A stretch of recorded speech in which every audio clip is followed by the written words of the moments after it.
പാത്രങ്ങളും ഫ്രിഡ്ജും ഒക്കെ നേരത്തെ സെറ്റ് ചെയ്ത നന്നായി. ഒരു വീട് മാറുക എന്ന് പറഞ്ഞ നിസ്സാര കാര്യമല്ലല്ലോ ജയശ്രീ. എന്തായടാ കൊറേ നേരമായാലോ കണക്ഷൻ കൊടുക്കണു. ദേ അടുപ്പ് റെഡി.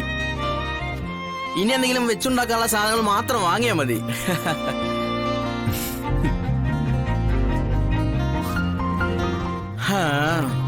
ഈ ഓണം കേറാ മൂലയിൽ മനുഷ്യർക്ക് ഉപകരിക്കുന്ന കടകൾ വല്ലതും കാണുവോ ആവോ. ചേച്ചി ഞാനിപ്പോ വരാം.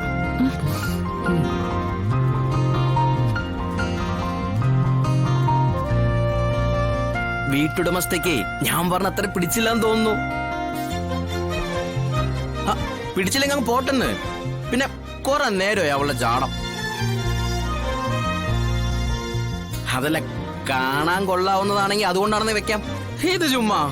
അതെ അതെ, ഹലോ ഹലോ, ഞങ്ങളെ വല്ലാണ്ടങ്ങ് പൊട്ടന്മാരാക്കല്ലേ കേട്ടാ. ഇതൊക്കെ കഴിഞ്ഞിട്ട് ഞങ്ങൾ ഇവിടേക്ക് വന്നേ. അല്ല ശല്ലി, ഓ അവൻ കിടന്നങ്ങ്. എനിക്ക് ഇവരുടെ രണ്ടുപേരുടെയും പെരുമാറ്റം കണ്ടിട്ട് എന്തൊക്കെയോ ചില സ്പെല്ലിംഗ് മിസ്റ്റേക്ക് തോന്നുന്നുണ്ട്.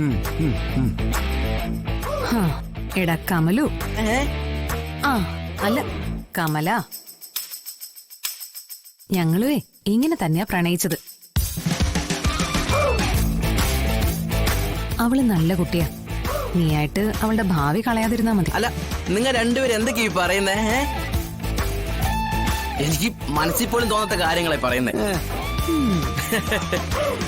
ആശനത്തെ ചുമ്മാ ഒന്നും പറയല്ലേ കേട്ടോ. കഷ്ടോ.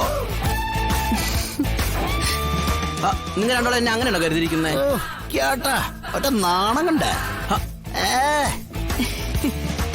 ശരി ശരി, ഞങ്ങൾ രണ്ടുപേരും ഇപ്പത് വിശ്വസിക്കാം. അതേ കുറച്ചു കണ്ട് മാറ്റി പറഞ്ഞിട്ടല്ലോ ഒരൊറ്റ. പാലെടുക്കാൻ പോയതാ. ഒരു കവറുണ്ടായിരുന്നു, ഭാഗ്യം. അല്ല ഇതിപ്പോ എന്തിനാ? അല്ല പാല് കാച്ചണ്ടേ? പാല് കാച്ചിക്കൊണ്ടല്ലേ താമസം തുടങ്ങേണ്ടത്. എന്റെ കൊച്ചെ, അതിനിപ്പോ സാധനങ്ങൾ കൊണ്ടുവച്ചേ ഉള്ളൂ. പാല് കാച്ചലൊന്നും ആയിട്ടില്ല. അതിന് വേറെ ചില ആൾക്കാരൊക്കെ ഇവിടെ വരണം. അവര് വന്നാ ചടങ്ങ് നടത്തിയാലേ നമുക്കിവിടെ അടുപ്പ് കത്തിക്കാൻ പറ്റുള്ളൂ. എന്നാ പിന്നെ ഞാൻ കൊണ്ടുപോയി ചായ ഇട്ടോണ്ട് വരാം.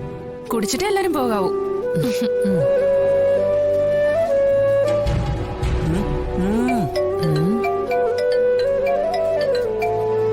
ഹലോ, കമലിനാണ്. അയ്യോ, എപ്പോ? ആണോ? എന്താടാ സുബൈർക്ക ഇനിയുള്ള ചടങ്ങുകൾ എന്തൊക്കെയാണെന്നും എന്നാണെന്നും അറിയിക്കും. അത് നാട്ടു നടപ്പാണല്ലോ. അപ്പോ വന്ന് പങ്കുകൊള്ളാം.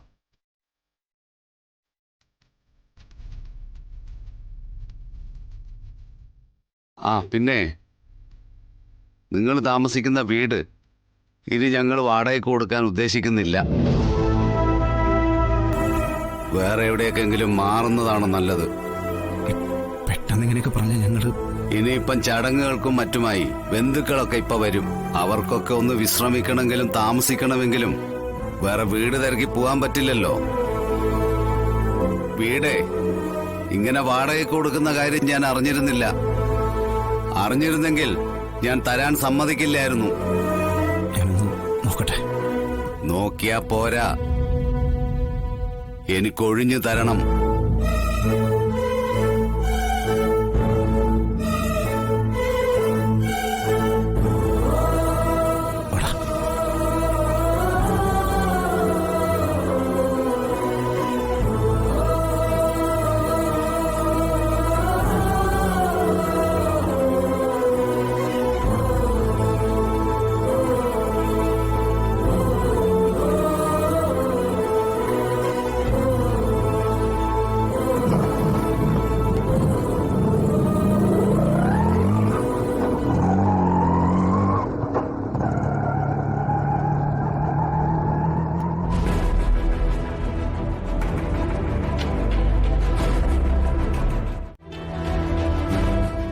പ്രശ്നങ്ങൾ ഉണ്ടാക്കി മാമിയെ കൂടെ വിഷമിപ്പിക്കരുത്.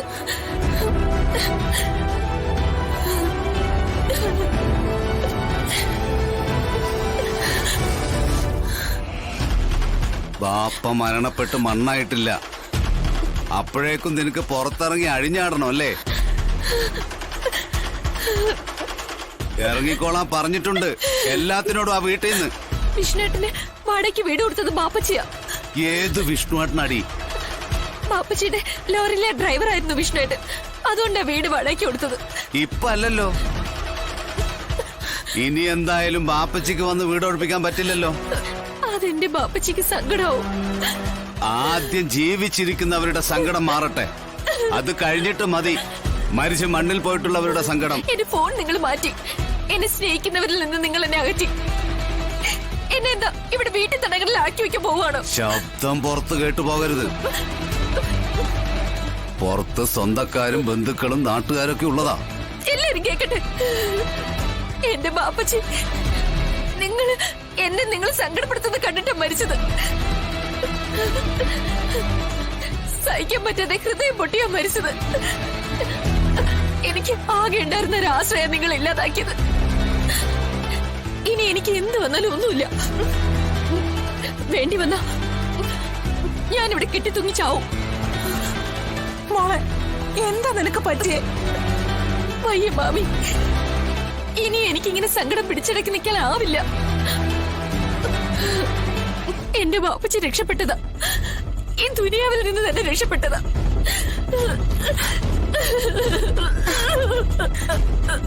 മോളെ, കരയാതെ.